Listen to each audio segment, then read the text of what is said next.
तो जीवित भक्त जनों, आज आप सुनेंगे जीवित भगवान की व्रत कथा। एक माँ बेटा का दुख भरी कहानी। एक गांव था। उस गांव में एक पति और पत्नी रहा करते थे। उनकी एक बेटी और एक बेटा था। उनकी बेटी बड़ी थी या बेटा छोटे थे। बेटा के नाम रामू और बेटी के नाम शांति थी। एक दिन शांति के माता पिता सोचने लगे, कहने लगे कि बेटी के सुख में तो माता पिता को सुख मिलता है। हम लोग क्यों ना अपना खेत बाड़ी बेचकर और बेटी का अच्छा घर बर खोजकर उन्हें शादी दे देते हैं। एक दिन हम लोग का बेटा बड़ा होकर वो काम करने लगेगा तो हम लोग का कोई तकलीफ नहीं होगा। कुछ आप कमाई करेंगे, कुछ आपका बेटा कमाई करेंगे तो हम लोग का संसार चल जाएगा। अगर बेटी का दुख मिलता है तो माता पिता का भी दुख होता है। शांति का पिताजी अपना बेटी के लिए अच्छे से अच्छे घर बर खोजते हैं और अपना सारा खेती बेचकर अपना बेटी को धूमधाम से शादी कर देते हैं। बेटी ससुराल चली जाती है। जब बेटी ससुराल चली जाती है, शांति अपना ससुराल में बहुत खुशी खुशी से रहती है। उनकी सास ससुर पति सब लोग उनसे बहुत प्यार करने लगे। अब तो शांति अपना महके भूल गई।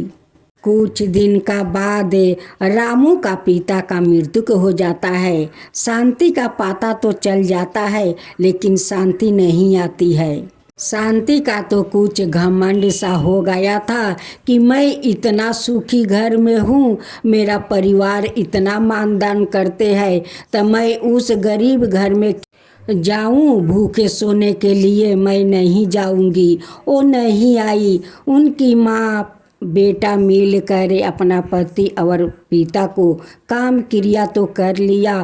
करने के बाद बेचारी वो क्या करती, आदमी का घर में काम करने लगी, अपना बेटा को पोषण पालन करने लगी। उनकी जैसे तैसे गुजारा अपना कर लेती थी। बड़ी तकलीफ से अपना बेटा को पोषण पालन करती है। करते करते आश्विन महीना आ गया। जीवित भगवान का व्रत आ गया। अब तो उनकी बेटा कहने लगे कि माँ, तुम तो जीवित भगवान का तो व्रत करोगी। कहती है कि हाँ बेटा, मैं ज़रूर करूँगी। तुम्हारे लिए तो मैं जीवित भगवान का व्रत करूँगी। जितना मुझ पर दुख तकलीफ आ जाए फिर भी मैं जीवित भगवान को व्रत करूँगी। रामू कहता है अपना माँ से कि माँ, दीदी का कितना बरस हो गया ससुराल में रहते हुए, हम लोग दीदी का याद नहीं आते हैं माँ।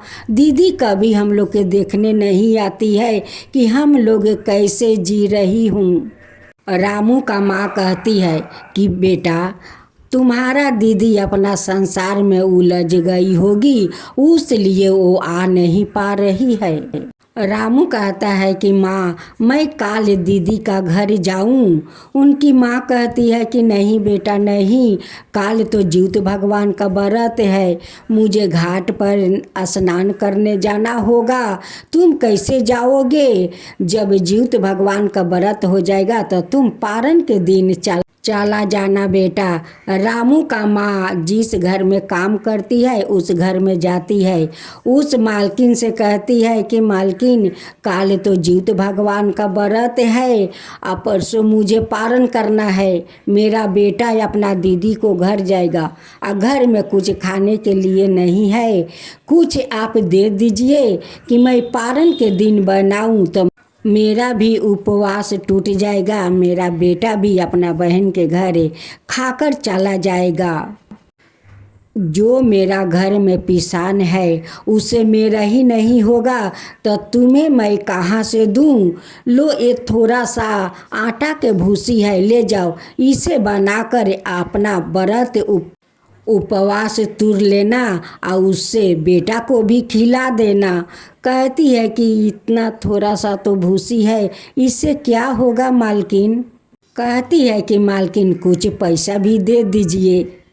कंजूस मालकिन कहती है कि अभी मेरे पास पैसा नहीं है देने के लिए, जब मेरा घर में पैसा आएगा तो तुझे मैं दे दूंगी। रामू का माँ अपना घर में आकर रोने लगती है, कहती है कि मैं क्या करूँ, इस भूसी का एक भी रोटी सूद से नहीं होगा, मैं पारण करूँगी और ना अपना बेटा को खिलाऊंगी, मैं क्या करूँ। रामू का माँ जीउत भगवान का व्रत करती है, सभिन के साथ घाट पर जाती है, स्नान करती है, जीउत भगवान का कथा सुनती है और जीउत भगवान से कहती है कि हे जीउत भगवान, मैं क्या करूं, अपना बेटा का शुद्ध से पेट भर के भोजन मैं नहीं दे पा रही हूँ, मैं क्या करूं हे जीउत भगवान। मेरे तकदीर में इतना तकलीफ़ क्यों है हे जीउत भगवान, मेरे तकदीर में इतना तकलीफ़ क्यों है। जीउत भगवान का व्रत तो रामू का माँ कर लेती है, लेकिन पारण के दिन वो बहुत चिंता करती है, कहती है कि हे जीउत भगवान, इस भूसी से हम दोनों माँ बेटा को क्या होगा, कुछ नहीं होगा। वो 2 लिट्टी बनाती है और बना कर कहती है कि बेटा लिट्टी तो बन गया। रामू कहता है कि माँ तुम पहले उपवास तोड़ लो। रामू की माँ कहती है कि बेटा अगर तुम जाएगा, दीदी का घर तो बहुत दूर है, अगर रास्ते में तेरा भूख लग जाएगा तो क्या खाएगा, ये दोनों लिट्टी ले जा, भूख लगेगा तो रास्ता में खा लेना बेटा, खा कर अपना दीदी का घर जाना। रामू का माँ रामू का झोला में दोनों लिट्टी दे देती है, रामू अपना दीदी का घर चल देते हैं। वो 100 काठ जंगल झाड़ से जा रहा था कि मैं जंगल झाड़ से जाऊंगा तो दीदी का घर जल्दी पहुंच जाऊंगा। चलते चलते उनकर जंगल झरिया सारा कपड़ा फाट जाता है, वैसे ही अपना दीदी का दरवाजे पर पहुंच जाता है। देखता है कि दीदी उनकी सजी धजी दरवाजे पर कुर्सी पर बैठी है। रामू जाकर कहता है कि दीदी मैं आ गया, मुझे बहुत जोर का भूख लगा है, दीदी कुछ मुझे खाने को दो। अब तो शांति कहती है कि यारे भिखारी, कहाँ कहाँ से तू आ जाता है और तू मुझे दीदी कहकर बोलाता है, तू अपना चेहरा देखा है? नहीं देखा है तो अपना घर जाकर आईने में देख लेना कि तेरा चेहरा कैसा है। भिखारी कहाँ कहाँ से आ जाता है और मुझे दीदी कहकर बुलाता है। कहती है कि यारे भिखारी, तू मेरे दरवाज़ा से जाता है कि मैं अपना नौकर से धक्का देकर तुझे फेंकवा दूँ। रामू बेचारा भूखे प्यासे तड़पते हुए छटपटाते हुए उस झूर के पास आता है जहाँ अपना दोनों लिट्टी छुपा कर रखा था। वो जाकर झूर में देखता है तो दोनों वो लिट्टी सोना का लिट्टी बन गया था। अब तो रामू भूखे प्यासे उस सोना को लिट्टी अपना झोरा में रख लेता है, गिरते ढिमराते अपना घर पहुंच जाता है। रामू का हालत देखकर उनकी माँ का कलेजा फाट जाता है। कहती है कि यारे बेटा क्या हुआ, तेरा हालत एक कौन ऐसा बनाया है बेटा, कौन बनाया है। रामू कहता है कि माँ पहले कुछ मुझे खिला दो तब मुझसे पूछो माँ। माँ अपना बेटा को खिलाती है। तब रामू कहता है कि माँ अब मेरा शरीर में जान आया है, तुम बैठो मैं सब कुछ तुम्हें बताता हूँ माँ। माँ तुम जो मुझे 2 लिट्टी दी थी भूसी का तब मैं रास्ता में नहीं खाया है माँ। मैं सोचा कि नहीं मैं जाता हूँ वहाँ पर, अगर उनकी सास ससुर मुझे नहीं पहचानी तो वहाँ भी मुझे खाना नहीं मिलेगा, तो मैं आकर इस लिट्टी को खाकर अपना घर जाऊँगी। वहाँ पर जब पहुँचा तो दीदी कुर्सी पर सजे ढजे बैठी थी। जब दीदी को बोला कि दीदी आप बैठी हो, मुझे बहुत जोर का भूख लगा है दीदी, मुझे कुछ खिला दो। तो जानती हो माँ वो क्या कहती है कि अरे भिखारी, तू मुझे दीदी कहकर बुलाता है, तू अपना चेहरा देखा है, जाकर अपना घर आईना में चेहरा देख ले। जा भिखारी यहाँ से, अगर नहीं जाएगा तो मैं अपना नौकर को बुलाकर धक्का देकर फेंकवा दूंगा। ऐसे दीदी बोली। मैं वहाँ से भूखे प्यासे गिरते ढिमलाते उस झूर के पास आया माँ। जब झूर में जाकर देखता है तो वो लिट्टी सोना का बन गया है माँ।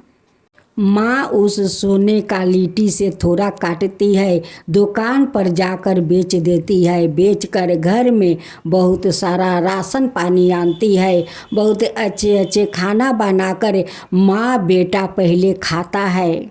रामू के माँ कहती है कि बेटा ये तो जीवित भगवान का चमत्कार है, ये जो सोने के लिट्टी बनाया था ये जीवित भगवान बनाए थे।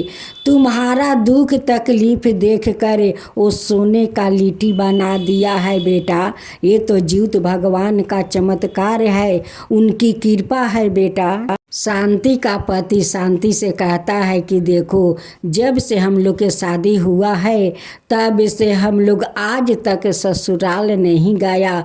बहुत रामू के देखने के लिए मन करता है, सासू माँ के देखने के लिए मन करता है, चलो हम लोग घूम आते हैं। शांति कहती है कि नहीं, घर में यहाँ बहुत सारा काम है, जितना घड़ी हम लोग के वहाँ जाने में लग जाएगा उतना घड़ी में घर का सारा काम हो जाएगा।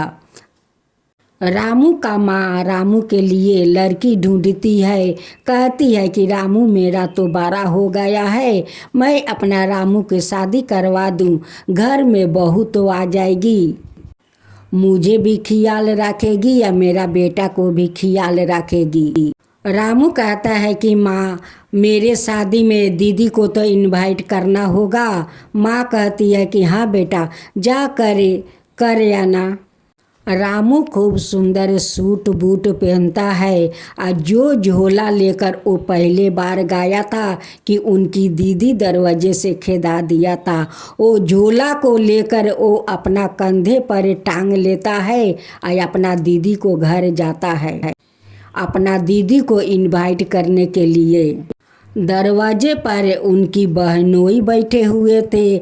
जब बहनोई रामू के देखता है, रामू का देख कर बहनोई इतना खुश हो जाता है, कहने लगा कि शांति देखो देखो रामू आ गया है, देखो रामू आ गया है, रामू के देखने के लिए मेरा मन तरस गया था, आज देखो रामू को मैं देख लिया, रामू मेरा घर आया है। शांति रामू को देखकर उनकी बहनोई इतना खुश हुआ, इतना खुश। जब उनकी दीदी आती है, अपना भाई को पोशाक देखती है तो देखकर बहुत आश्चर्य में पड़ जाती है कि एक दिन इसी ने फटे फूटे कपड़ा पहन कर आया था, आज इतना सुंदर कपड़ा पहन कर आया है। कहती है कि रामू कहीं तेरा खजाना तो हाथे नहीं लाग गया है।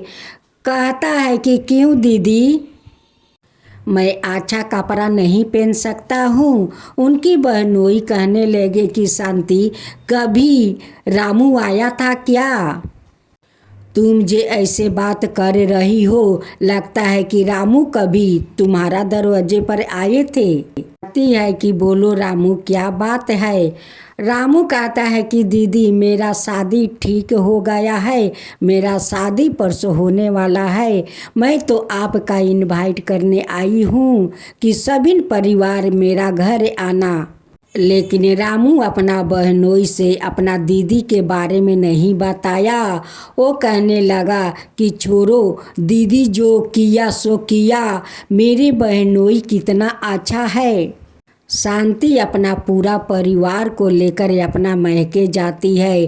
शादी में धाम धूम से रामू का शादी होता है। जब शादी हो गया तो रामू अपना बहन को, सारे परिवार को अच्छे से स्वागत किया, उन्हें सभी को कपड़ा लाता दिया, मर मिठाई दिया, सब देकर श्रद्धा से वो विदा किया।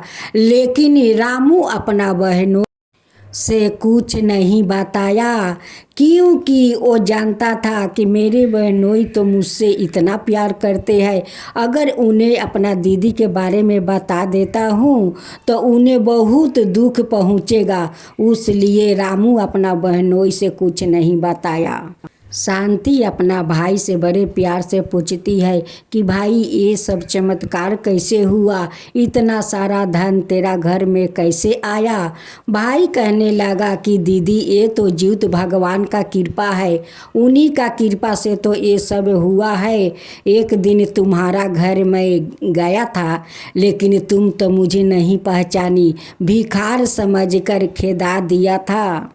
मैं भूखे प्यासे तुम्हारा दरवाज़ा तक आया था। मेरी माँ तो जीवित भगवान का व्रत की थी, लेकिन उपवास नहीं तोड़ी। उस भूसी का लिट्टी लगाकर मुझे दिया कि बेटा रास्ते में भूख लग जाएगा तो तुम इस लिट्टी को खा लेना, लेकिन मैं नहीं खाया। वो दोनों लिट्टी का एक झूर में छिपा दिया कि अगर उनकी सास ससुर मुझे नहीं पहचानेगा तो आकर उस लिट्टी को मैं खाकर अपना घर जाऊंगा। आकर देखता हूँ कि वो लिट्टी तो जीवित भगवान सोना में बदल दिया है। उसी सोना के ये सब कमाल है दीदी, जीवित भगवान का चमत्कार है दीदी।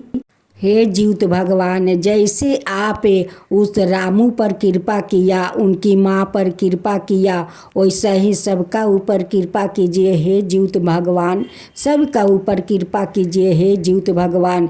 जीवित महाराज की जय हो, जीवित महाराज की जय हो।